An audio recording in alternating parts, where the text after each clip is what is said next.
as promised, we are back for part 2 of our crochet basics. This part will be basically tools, yarn, just an overview of hooks and that kind of stuff. So in part 1 we went about picking a pattern, and I kind of showed you the things to look for as a beginner, the things that you'll need in a pattern. So now that we have a pattern, we know what we want to do, let's talk about the tools that we're going to need to do that. With. That doesn't sound right. But anyway, let's talk about the tools we'll need to complete our pattern, okay?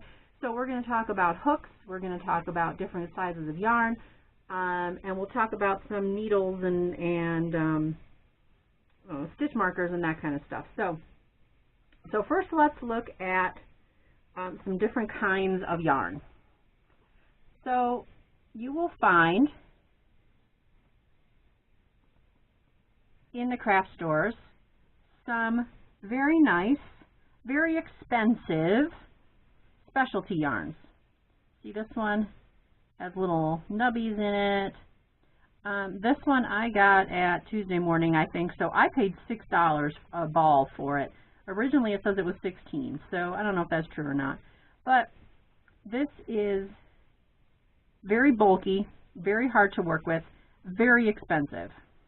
So if you see some that you just love and have to have, then, you know, I mean, get it. But it's always nice to have a yarn arsenal for when you have a project that you really want to do. But this stuff is really hard to work with. So don't pick this up for your first project and say, oh, this is what I'm going to use, because it's hard to use. You'll rip it out a million times, and they don't rip out real well. So there's one. It's kind of nubby. Here's a like a tinsel-y kind of one. It's got a main string that goes through it. I don't know how easy it is for you to see because it's kind of thin, but it's got a main string that goes through it and then these little tassels that come off of it. It looks cute. I mean, it makes a nice, like, you know, boa or wrap or something. Again, super hard to work with, and it doesn't rip out. So if you do something wrong and you have to rip it out, which, by the way, in the crochet world is called frogging. If you have to frog your project after you get it done, or after you get a row or something done, this is almost impossible to take out. So, you know, just be warned before you say, oh, I love this boa pattern, this is what I want to do. This yarn's super hard to work with. I don't have a price on here. This is Italian. It's called Fur Luxe by Baruffa, made in Italy. I have no idea how much this costs, but it's really hard to work with. So again, just be cautious. This is another little specialty. This I got for $4 a ball. Got it at Big Lots, but still expensive. But see, it's got these little flaggy things on it. It looks cute. It gives it nice texture when it's done. It's nice as an edging for a scarf or even as a whole light scarf, but still, you know, difficult. And it doesn't have, well, this is Italian too. It's Italians, they love their specialty yarns. Like, this doesn't have the basics of, you know, like the weight it is and the hook you should use and that kind of stuff. So, it's a little more hit or miss, but it is beautiful when it's worked up. Now this I got at Joann's in their discount bin. It is so fun to work with. It is so cute. But each these were hanks when I got them. So there's balls of yarn, which is like this. This is a ball. There's skeins of yarn, which are like these, you know, the regular that you find in a store, the regular wrapped with the labels. These are called skeins. And then there's hanks, which I don't have an example of a hank to show you, but a hank comes twisted. So it looks like a skein and it's long, but it'll come twisted up like this and kind of turned. This is just a remnant of a hank, but they're much bigger. So that's called a hank. But anyway, but see how these little pom-poms are just kind of like tied in there. It does make cute things, but this yarn does not go very far. And if you don't get this ball right in the right thing, it kind of dangles. So cute, I mean, cute to work with. This would make like a cute kid's costume or something, like a butterfly or a bug or something maybe, I don't know. But hard to work with again. But this is just regular weight yarn. So this one is pretty easy to work with just in the yarn sense. But once you get to these little balls, you got to incorporate them just right. They are cute though. It turns out really cute. So my last specialty yarn is not a yarn at all. This is string. So this is, it says for apparel, bedspreads, doilies, etc. This is vintage, so it was 29 cents when it was brand new. When that was, I don't know. It doesn't have a year on it, but it's old. This is something I inherited out of my grandma's collection, but this is string. So this is for, it says bedspreads, but I can't even imagine how much you would need to make a bedspread. It's a pretty big thing. That's pretty thick. But, so this is a string. Oh, 250 yards it says, but still. You use this for like tatting, or, I mean, you can use it for crochet, just string crochet, which they call tatting too, but you use these little bitty hooks. Look how small this is. That's like, it's so tiny. This is a 1.3 millimeter. Look how small that is. It's like, you can't even see it. It's so small. I don't do this that much tatting or string work. So, but this is a specialty as well. So this is a string weight. And you use these little bitty hooks for string. These are a little bit bigger, but these small ones you use for string weight. And you can buy these kind of kits. This is just from Amazon. It's a boy hook set with these little bitty hooks in it for string work. I have, I think, mainly boy hooks. I got some clover in here, some other things. I prefer, this is a clover. Okay, so we're moving on to hooks, in case you didn't notice. I prefer something ergonomic like this. These are good. This is, these two, not this one. Where did I get this guy from? Here. No. I don't know where he came from now. I have to find his place. But these are boy hooks. This is a D size. This is an F size. These are what I use mainly when I'm making amigurumi figures because they're smaller and they're tight. But I use these ones specifically rather than like a plain one like this because this is an F size hook as well. Oh, I'm sorry. This is an E. It's right in the middle of these.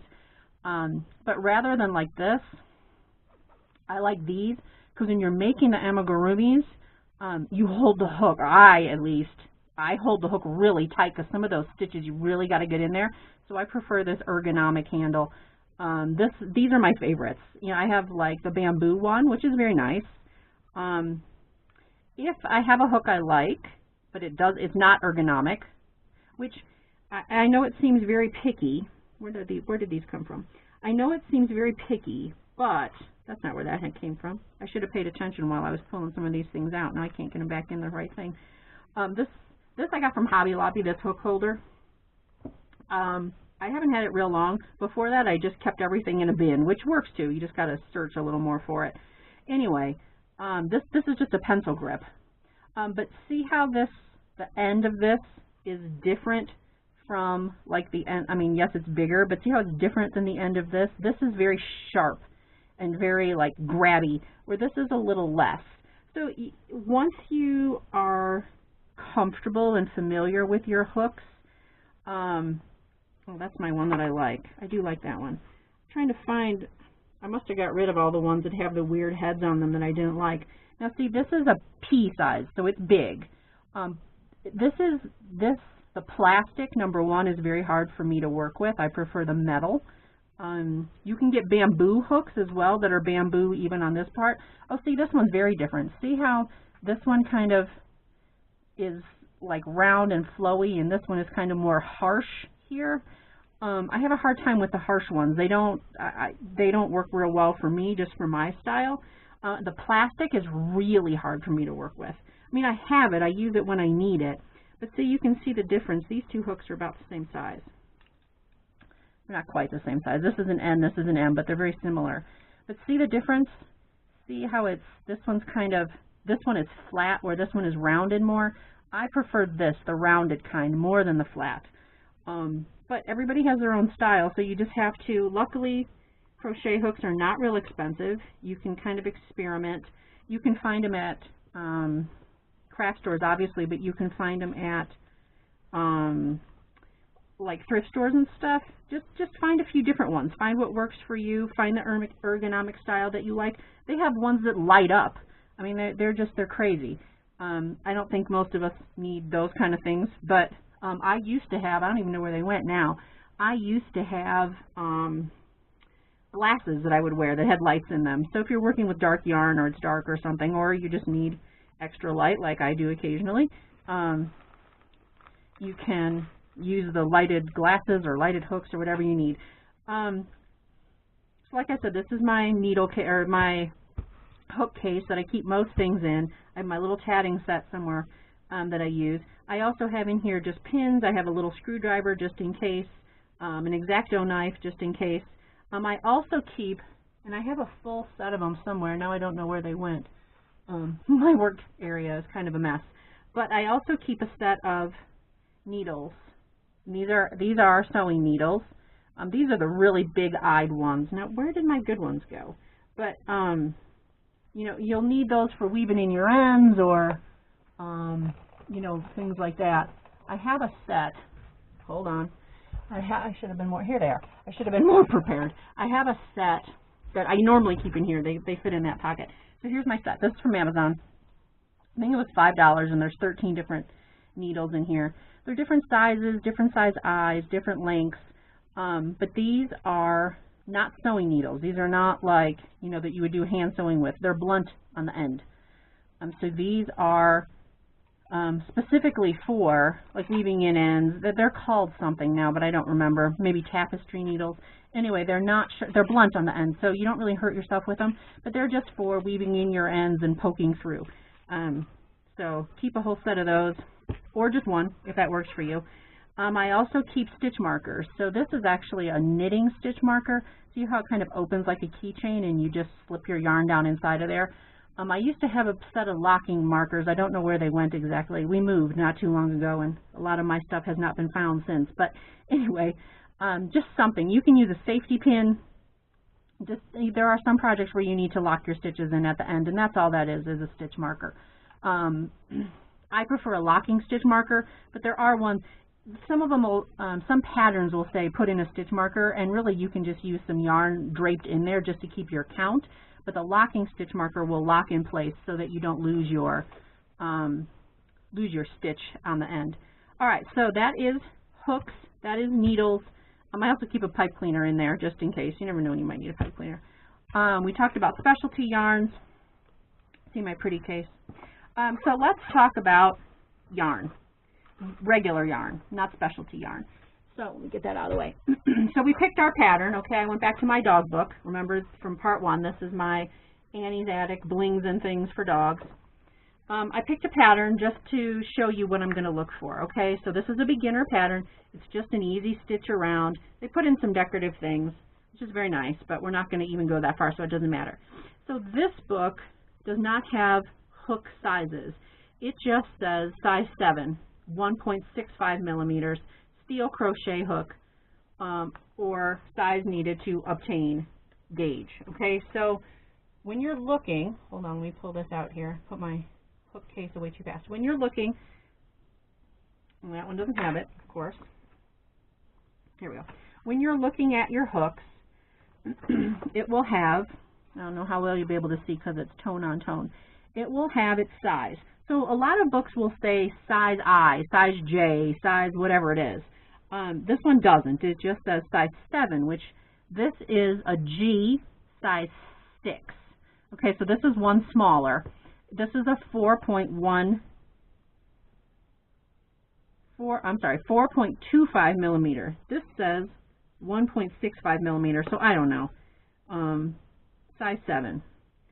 So this is, oh, maybe they're using tatting needles. Hang on, let me check my tatting needles. When I was doing it, I couldn't get the gauge small enough. Let me see. Ah, here we go. Boom, that's why I couldn't figure it out. See, even I'm learning things. I don't use this needle set very often, but look how small that needle is. But this is a size 7, 1.65 millimeters. So this is what they're saying is the size that you'll need. And then for your, this is using thread. Thread size 5. So that's this string that we had here. So I'm not going to do that because I'm going to deviate from the pattern, which I do quite often. So that's the beauty of making handmade things. You can do whatever you'd like. So this finished size is 1 inch wide by 15 inches long. That won't fit my dog. Anyway, her neck is bigger than 15 inches. So when you're making something like this, measure what you need in the end and then use the pattern as a guide. So I'm going to do 1 inch by, I don't even know how long. It'll be long. Anyway, okay, so the gauge on here is 7 single crochets should equal 1 inch. So let's try different things that we have and see what we're going to get. So I'll show you some examples of what you need to look for when you're looking for gauge. Okay, so here is, this is size 6 yarn, super bulky. Most of the time, let me see if any of these patterns have, oh, it says, alright, so this does say, I don't know, this, maybe I picked the wrong pattern, it's a little confusing. This does say medium size 4 yarn, okay, so that's regular worsted weight yarn. This is a size 6, so it's big. So if you love this yarn and you say, my dog must have a collar made out of this, or whatever your pattern is, just know that you're not going to obtain the right gauge, okay, because this yarn is thick. And see, it says on here to use a size L hook with this, 8mm size L.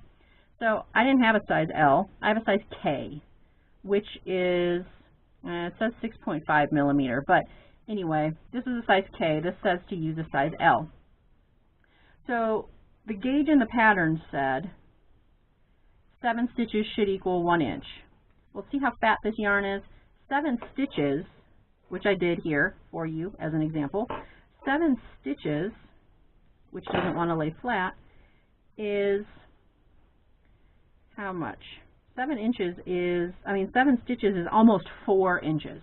So this is 4 times bigger than what the pattern says. So if you find this pattern, you say, I must use this yarn, just know that your pattern's going to be, or your finished product is going to be 4 times bigger than what the pattern says. So if your dog's neck is 60 inches around, you're set.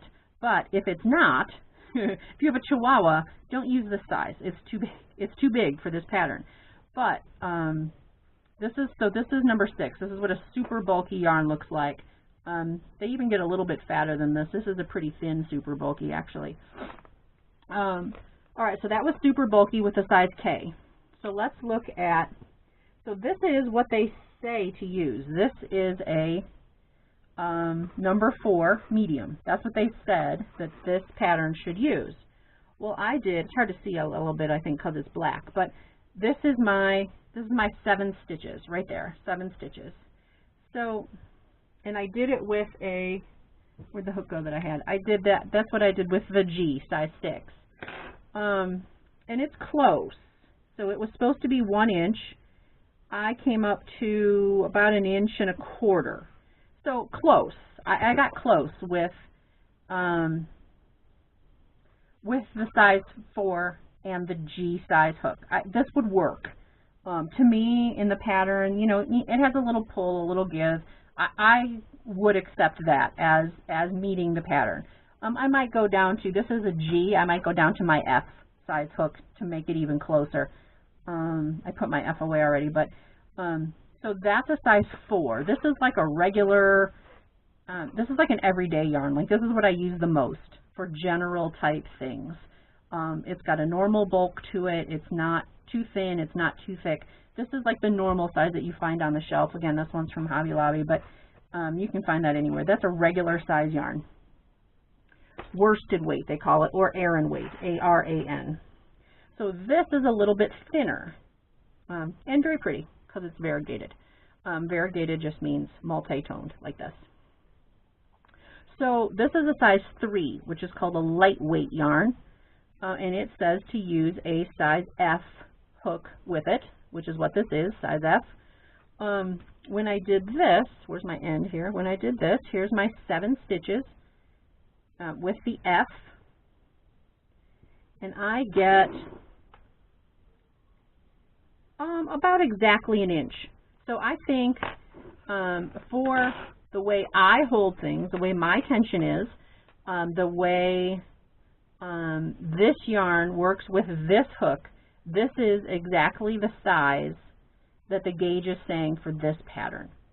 So I would just, if I was making this pattern and I wanted it to be exactly what the pattern said, I would have had to play around to find this, because this is not what the pattern said. If I had done exactly what the pattern said, I would have used this weight with a little bit bigger hook, and it would have turned out a little bit too big. So always test your gauge. It's very important. If it's something random and you don't really care what the weight is, then just go ahead and do it and play with it and see what you end up with. But if it's something that needs to be fitted or something that you want to be a very specific size, then definitely play around and get the right gauge to it. So I think that's it. That's an overview of yarns. That was different size hooks. That was some different tools that you'll need. If there's anything else you think of that you just say, what is this? What am I supposed to do with it? Definitely drop me a comment and ask me what it is. I'll see if I can help you out. There's so many weird things out there, and everybody does things a little bit differently. So just see what's, play around, see what works for you. Like I said, those ergonomic hooks with the rubber handles, those are my favorite. But the bamboo hooks are very nice. The metal hooks are nice. I mean, you just have to see what works best for you, for your hand, for your tension level, for your skill level, whatever. Those little bitty hooks, I can't use those. My fingers don't even clasp on them. I can't use them at all. And maybe that's what you're going to prefer. Who knows? Everybody's different. So just let me know what you're thinking, what you'd like to see, what works best for you, what you think I should try, and we'll try it out. So come back again for part 3. Hang on, I have a list. Part 3 is going to be, hold on. Oh, part 3 is going to be different ways to hold your yarn, different ways to check your tension, and we'll probably do a brief read-through of a pattern so I could show you what all the abbreviations mean. And so once you have your pattern picked out, once you have all your tools, once you know how to work with your yarn, then how do I actually read this pattern and what does it mean? What is it telling me to do? We'll go through a simple pattern and I'll show you that in the next round. So thanks again for joining me for Crochet Basics, and I will see you again in part 3. Have a great rest of your day.